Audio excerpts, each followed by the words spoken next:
Beleza, pessoal? Estou de volta. Agora nós vamos falar sobre propriedades coligativas ou efeitos coligativos. É o tema que está sendo cobrado de vocês aí na apostila do PET 2. Nós vamos definir o que são efeitos coligativos e quais são os efeitos coligativos, tá? No nosso dia a dia nós trabalhamos com esses efeitos, talvez não com esse nome, talvez você conheça com outro nome ou não conheça, só percebe que houve uma alteração, mas não sabe definir em palavras o que e porquê. Tá. O que são efeitos coligativos? Efeitos coligativos são alterações causadas a um líquido puro quando a gente adiciona esse líquido um soluto não volátil, ou seja, um soluto que não evapora. Então a gente acaba alterando as propriedades do líquido puro. Essas propriedades elas eram constantes, né? A partir do momento que você adiciona um soluto não volátil, você não terá mais um líquido puro, você vai ter uma solução. E a solução ela não tem propriedades constantes, as propriedades são variadas. A gente pega, por exemplo, a água ela tem basicamente 3 propriedades definidas e específicas, a saber, densidade 1 grama por ml, ponto de fusão 0 graus Celsius, né, na pressão atmosfera, e também nessa mesma pressão nós temos o ponto de ebulição 100 graus Celsius. São propriedades fixas, são propriedades específicas para a água. Se você adicionar um açúcar ou qualquer outro soluto, sal por exemplo, a esta água, ela deixa de ser pura, ela passa a ser uma solução, obviamente. E você vai acabar alterando essas propriedades que eu citei anteriormente. Essas alterações que você causa são chamadas de efeitos coligativos, certo? No nosso cotidiano a gente pratica esses efeitos. Por exemplo, você fez uma salada de tomate e adicionou sal. Com o passar do tempo, o que vai acontecer? Aquela célula do tomate vai perder água para o meio, que está mais concentrado. Aí, obviamente, você vai perceber a presença de água no recipiente e o tomate murchando. Isto é o que chamamos osmose, tá? E a osmose faz parte aí dos efeitos coligativos. Beleza?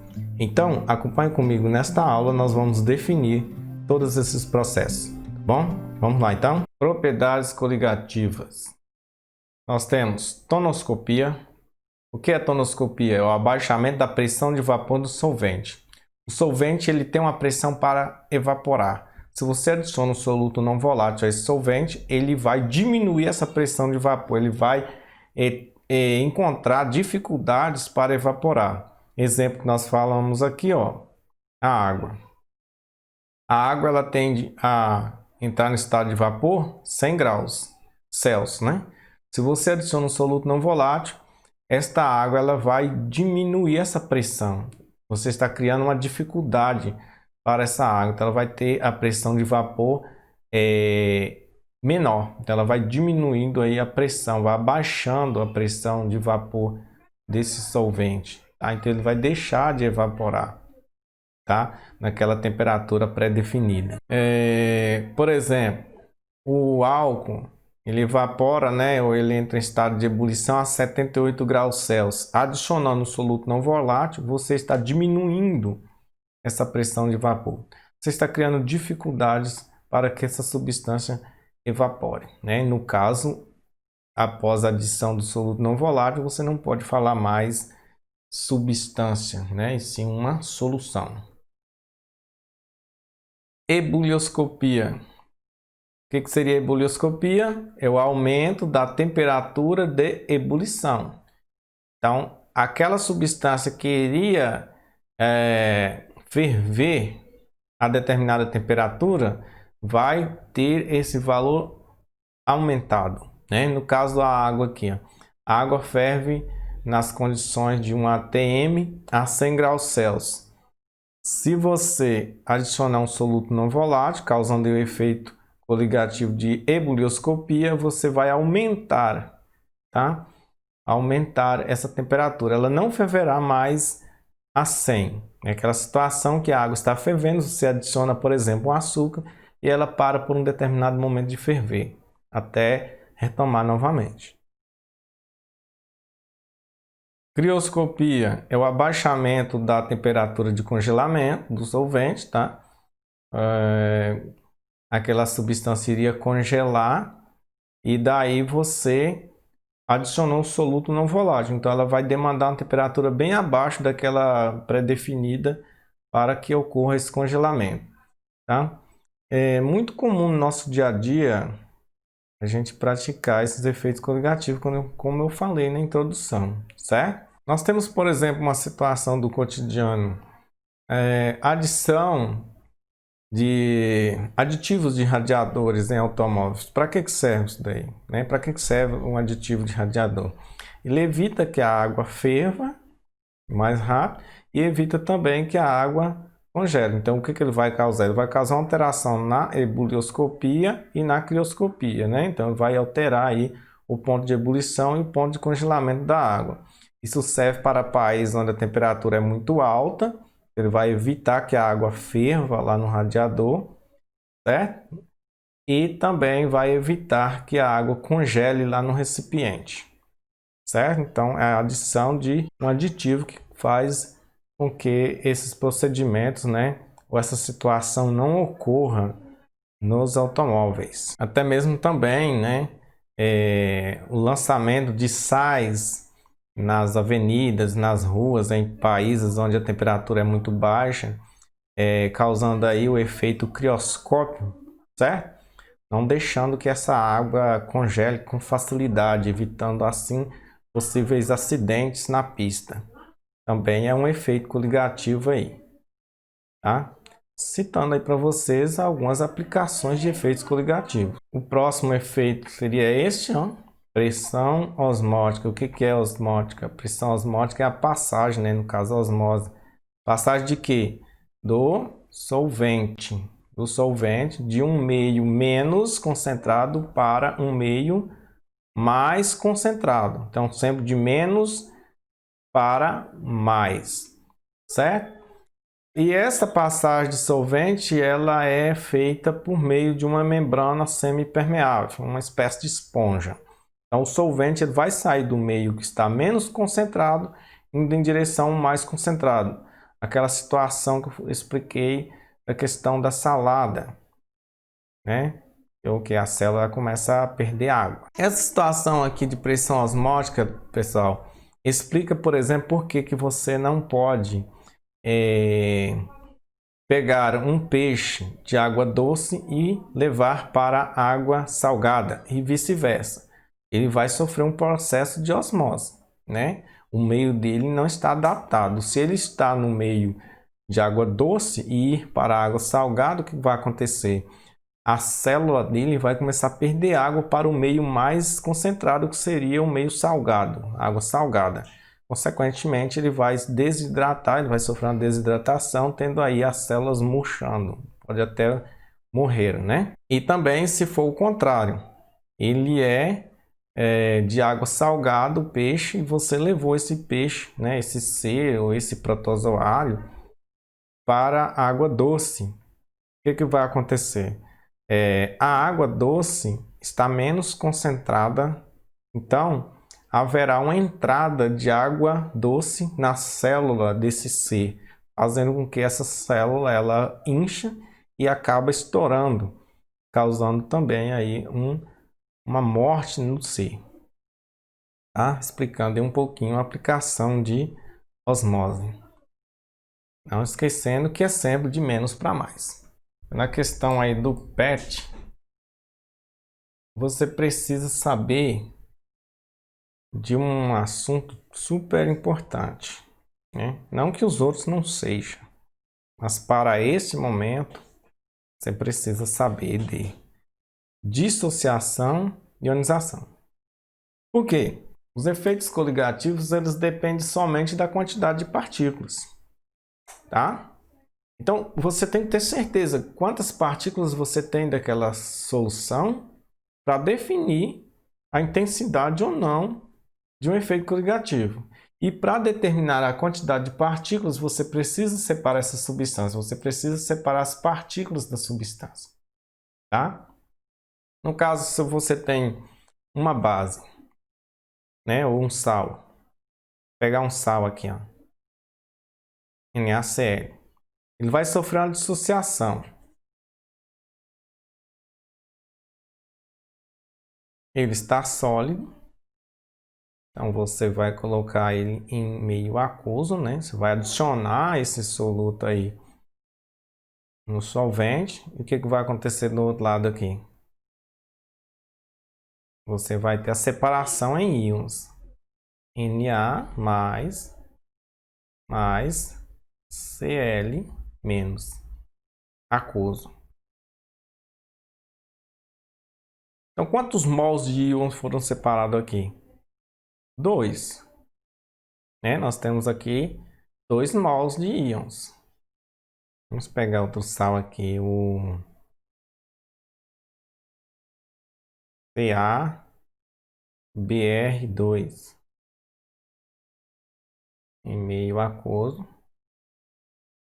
Então, o que vai acontecer? Vai separar aqui, ó. Ele está sólido, né? Vai separar Ca, cálcio tem carga 2 mais Br. Então, quantos Brs que eu tenho? O Br ele tem carga menos 1, então eu preciso de 2 Br. Tá? E 2 vezes menos vai ser 2 menos. 2 menos com 2 mais, 0. Quantos mols de íons foram separados? 1 mol de cálcio e 2 de Br. Então, tenho 3. No caso da ionização, né?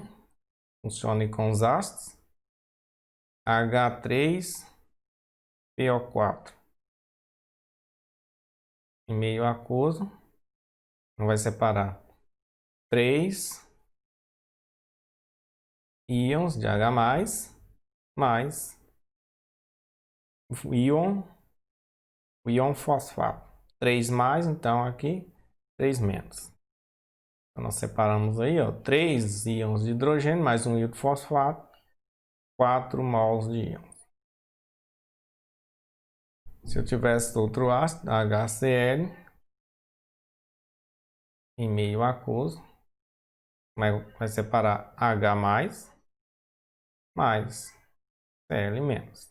Então aqui nós temos 2 mols de íons, né? Sendo um de hidrogênio e um de cloro. Então basicamente isso você tem que fazer antes de determinar se a substância ela tem maior ou menor efeito coligativo, seja qual for o efeito. Então você tem que saber quantas partículas. E detalhe, se essa substância estiver em uma concentração X, você tem que pegar essa quantidade aqui, tá? Que foi separada, e multiplicar pela concentração. Só assim você vai ter o nosso fator, né? Nós vamos ter aí o nosso valor absoluto da quantidade de partículas, certo? Então, antes, faça esse procedimento, né? Multiplique pela concentração. Vamos supor que esse NaCl estaria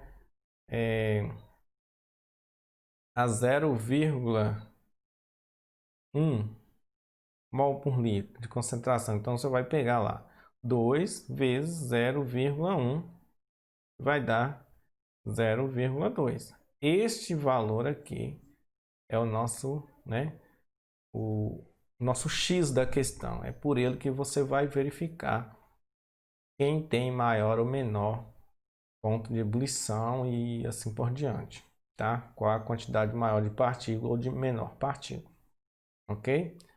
Então você tem que fazer esse procedimento. Tá, mas tem esse resumo aqui, tá?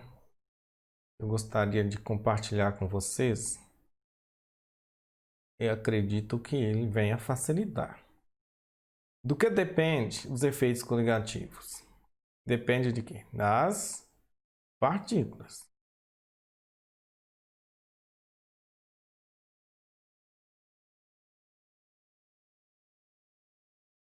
Então, somente. Depende do número de partículas. O que vai acontecer? Aqui você escreve assim, ó.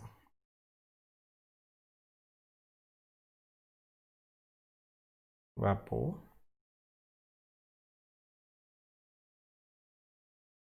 Osmose.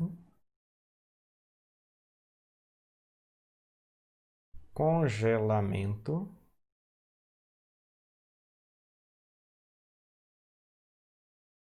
e aqui no E do para você, né? Ebulição. Que é para você não errar nunca mais. Caso você venha errando. Entendeu? Uma espécie de colinha. Você pode anotar aí no seu caderno essa colinha. Então, se eu aumento aqui, setinha para cima, aumentando, a quantidade de partículas que vai acontecer com a pressão do vapor, ela vai diminuir. E se eu aumento a quantidade de partículas, eu estou concentrando o meio, estou aumentando a concentração do meio, eu estou também intensificando a osmose. Quanto mais concentrado, maior será o fluxo de osmose. O solvente ele vai migrar com maior velocidade, porque o meio está bem concentrado. Se eu estou aumentando, observe que tudo é com relação às partículas, né? Depende somente delas, então a gente tem que olhar todos os demais aqui, tendo como referência as partículas. Se eu aumento a quantidade de partículas, eu vou diminuir o congelamento e, consequentemente, aumentar o ponto de ebulição. Ok? Isso aqui é um detalhe, um resuminho aí, que ajuda, né? Ajuda você a memorizar, para você não ficar na dúvida. Ah, eu aumentei a quantidade de partículas, o que vai acontecer com a pressão do vapor? E a osmose? E o congelamento? E a ebulição? Não faz aquela amaranhado na cabeça de vocês, certo? Você acabar ficando mais com dúvida ainda. Então, utilize aí esse resuminho básico, ok? Os exemplos nós vamos deixar para o próximo vídeo, tá?